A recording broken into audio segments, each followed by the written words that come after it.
Voulez-vous bannir les grosses voitures des centres-villes? C'est la question que nous, sur Sud Radio, nous vous posons ce matin sur Twitter et sur YouTube. Vous continuez à voter. Pour l'instant, vous répondez non à une grande majorité d'entre vous. C'est pas tout à fait la même question qui est posée aux Parisiens qui nous écoutent et sur Sud Radio, sur le 99.9 FM. Aujourd'hui, une votation est organisée avec cette question un petit peu alambiquée. Pour ou contre la création d'un tarif spécifique pour le stationnement des voitures individuelles lourdes, encombrantes et polluantes? Ça, c'est la question qui est posée, fin de citation. Et les Parisiens doivent choisir un bulletin pour ou un bulletin contre. En gros, les voitures lourdes, plus de 1600 kilos, devraient payer un tarif de stationnement beaucoup plus cher en dehors de leur zone de résidence. C'est ce qui se passera si jamais la mairie de Paris tient compte de ce vote.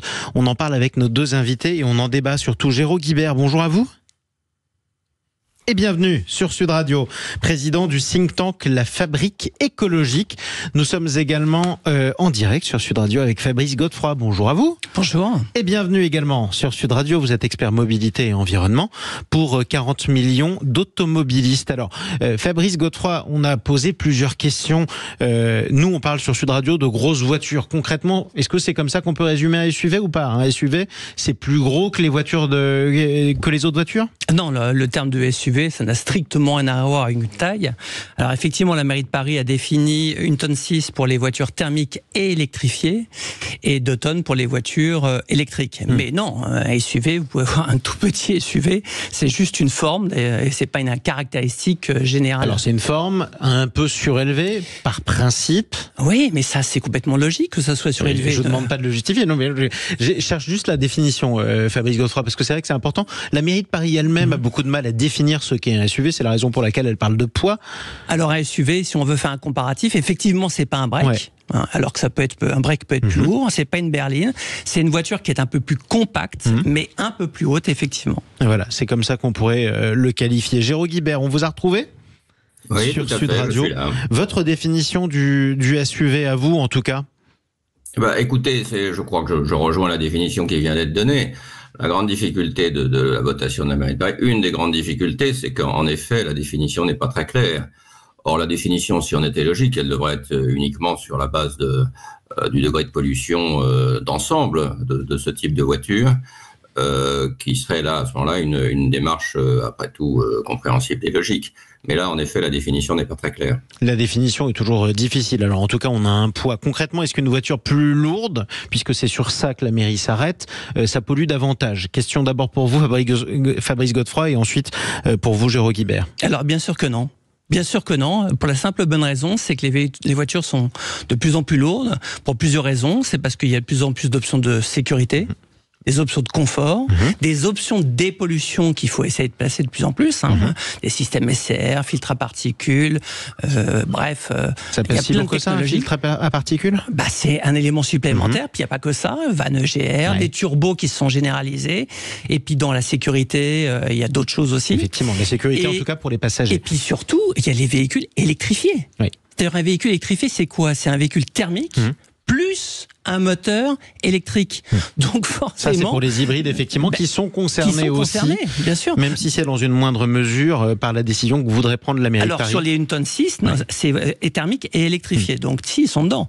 Et le problème, c'est que effectivement, ils sont forcément plus lourds parce que il y a un moteur donc thermique plus électrique et le moteur électrique est lourd. Donc forcément. Et les voitures électriques en général d'ailleurs sont lourdes de toute façon. Bien sûr. Et là, c'est là 2 tonnes. Et effectivement, Géraud Guibert. Écoutez, à niveau de motorisation et à mode de motorisation équivalent, les voitures plus lourdes sont évidemment plus polluantes. C'est une vérité d'évidence. Ça ne veut pas dire que le fait qu'elles soient plus lourdes ne soit pas justifié par telle ou telle raison. C'est pas toujours justifié, ça peut l'être. Mais évidemment, elles sont plus polluantes. Alors la deuxième chose qu'il faut dire, c'est qu'il faut prendre ensuite l'ensemble de ce qu'on appelle l'analyse du cycle de vie, c'est-à-dire pas simplement la consommation du véhicule, mais aussi les émissions de gaz à effet de serre, par exemple, liées à la construction des véhicules. Et de ce point de vue-là, les très grosses voitures électriques, on le sait bien, ont bien du mal à justifier leur présence compte tenu du fait du coût qu'elles représentent pour leur construction en émissions de gaz à effet de serre. Donc l'idée qu'il faille, on y reviendra peut-être sur la votation de la mairie de Paris, mais l'idée qu'il faille d'une manière ou d'une autre prendre en compte ce facteur-là dans la fiscalité des automobilistes et des automobiles est une idée assez cohérente. Ensuite, il faut vraiment que ce soit cohérent. Il ne faut pas que ce soit simplement pour pénaliser tel ou tel. C'est déjà le cas, parce qu'en fait, quand on regarde aujourd'hui le malus au poids des véhicules, il y a un malus aujourd'hui. Il y a aussi un malus sur le CO2, et on tient compte effectivement du poids et de la cylindrée du véhicule pour les deux. Donc aujourd'hui, les véhicules les plus lourds sont déjà malusés très fortement. Ils étaient à 1,8 tonne, et en 2024, ils vont descendre à 1,6 tonne. Donc là, c'est en connaissance de cause. Donc que les gens coûtent plus cher déjà à l'achat, et à Paris, ils coûteront plus cher au parking, du moins pour ceux qui arriveront à trouver une place de parking. La différence, c'est qu'à Paris, c'est des voitures qui ont déjà été achetées, qui n'étaient pas des stupéfiants interdits à la vente, et donc on va prendre en otage des automobilistes, souvent franciliens, qui vont en plus pas pouvoir voter aujourd'hui, alors que c'est eux qui vont être le plus touchés. Mais la question se pose aux Parisiens qui ont une carte d'électeur qui sont à Paris. Effectivement, mais c'est logique aussi que ce soit eux qui votent sur qui se gare ou pas et à quel prix. Oui, sauf que le problème, c'est que Paris n'appartient pas qu'aux Parisiens. Non. Déjà, c'est la capitale. Et puis, excusez-moi, il y a 2,2 millions d'habitants à Paris, il y a 12 millions d'habitants en Ile-de-France, et on est bien content que les Franciliens viennent travailler à Paris. Donc oui, le problème, c'est que eux vont être touchés. Puis de toute façon, attention, je préviens ceux qui vont aller voter aujourd'hui, les Parisiens vont être touchés aussi. Parce que quand ils seront pas dans leur zone de stationnement, il faut bien lire le site internet. Quand ils n'ont pas dans leur zone de stationnement, eux aussi auront un triplement du stationnement, 12 à 18 euros de l'heure. C'est un véritable braquage financier. Sachant que c'est censé être progressif. Concrètement, Géraud Guibert, le but de cette votation, en tout cas de la mesure que la maire de Paris, Anne Hidalgo, propose aux Parisiens, c'est de bannir les grosses voitures du centre-ville, point à la ligne. Est-ce que c'est une bonne chose pour vous ou pas ? Écoutez, il ne faut pas prendre des mots qui sont inappropriés. Prise d'otage, ça n'a aucun sens. Excusez-moi, mais vraiment, ne prenons pas des mots. Je pense qu'une prise d'otage, c'est pas exactement tout à fait ça. Bien. La deuxième chose, c'est comme votre interlocuteur le sait, les voitures lourdes, c'est tout récemment qu'elles ont été un peu pénalisées, et c'est sur la demande de toute une série d'associations écologistes. Donc voilà, alors, on peut les pénaliser davantage. Moi, si vous voulez, je pense que l'idée que des voitures lourdes, encombrantes, etc., dans une ville comme Paris, n'ont pas vraiment leur place. Par contre, je suis d'accord avec le fait que cette initiative est largement gâchée, d'abord par le fait que les résidents ne sont pas concernés, en tout cas quand ils stationnent dans leur quartier, ce qui est quand même assez paradoxal, je dois dire, qu'on fasse voter des gens qui ne sont pas directement concernés, on les fasse voter très bien, mais à ce moment-là, il faudrait qu'ils soient directement concernés. Deuxièmement, attendez, je m'arrête là-dessus, mais je vais vous relancer tout de suite après, si je peux me permettre, Géraud Guibert. Vous êtes presque en train de regretter finalement que le tarif n'explose pas non plus pour les résidents dans leur zone de résidence, quoi. Non, je suis pour l'égalité de traitement. Ouais. Je suis pour l'égalité de traitement, et je trouve bizarre qu'on fasse une mesure qui exonère un certain nombre de catégories de la population et qui, comme par hasard, habitent Paris, alors que les gens qui sont dans la même situation en banlieue vont payer plein pot. Donc ça, je trouve que je suis pour l'égalité de traitement. Voilà, et alors ensuite, faire une votation sur ce sujet-là, pourquoi pas là aussi, mais honnêtement, les conditions d'organisation de cette votation sont catastrophiques. Et vous allez voir ce soir les résultats, il va y avoir très très peu de votants, et donc ça sera très peu significatif. Donc c'était plutôt une bonne idée, je trouve, de demander aux gens leur avis sur les conditions de stationnement dans une ville, mais en revanche, les conditions dans lesquelles c'est fait, c'est assez catastrophique. Alors, un sondage Opinionway avait été commandé auprès des Parisiens. 61% des habitants de la capitale auraient pu voter pour, effectivement, on va dire, la surtaxation du stationnement des SUV. Voilà, donc ça semble vouloir dire qu'il y aurait une majorité de Parisiens, là je parle que des Parisiens, qui seraient pour, disons, la pénalisation du déplacement et du stationnement des grosses voitures, Fabrice Godefroy. Parce que là, on se rejoint sur les termes. Les termes sont extrêmement mal prononcés, et en plus de ça, ils sont à charge.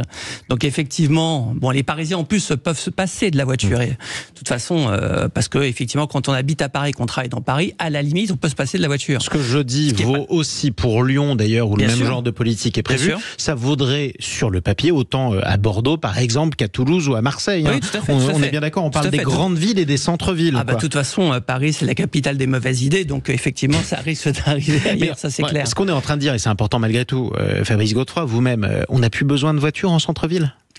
Quand on habite dans Paris, qu'on travaille dans Paris, on peut s'en passer, ça c'est clair. Bon, mais le problème, c'est que dans des villes, il n'y a pas que les Parisiens, il y a aussi, je l'ai dit, 12 millions d'habitants en Ile-de-France, et ces gens-là, évidemment, parfois ont besoin d'avoir une voiture familiale, parce que le SUV, il ne faut pas oublier que le SUV a remplacé le monospace que l'on avait avant, qui a été créé en 84 par Renault, a remplacé aussi le break. Donc voilà. Et puis il y a une chose aussi, souvent on dit, il faut dans le site internet toujours il est marqué celui de la mairie de Paris. Ouais, celui de la mairie de Paris, ça veut être un message aux constructeurs.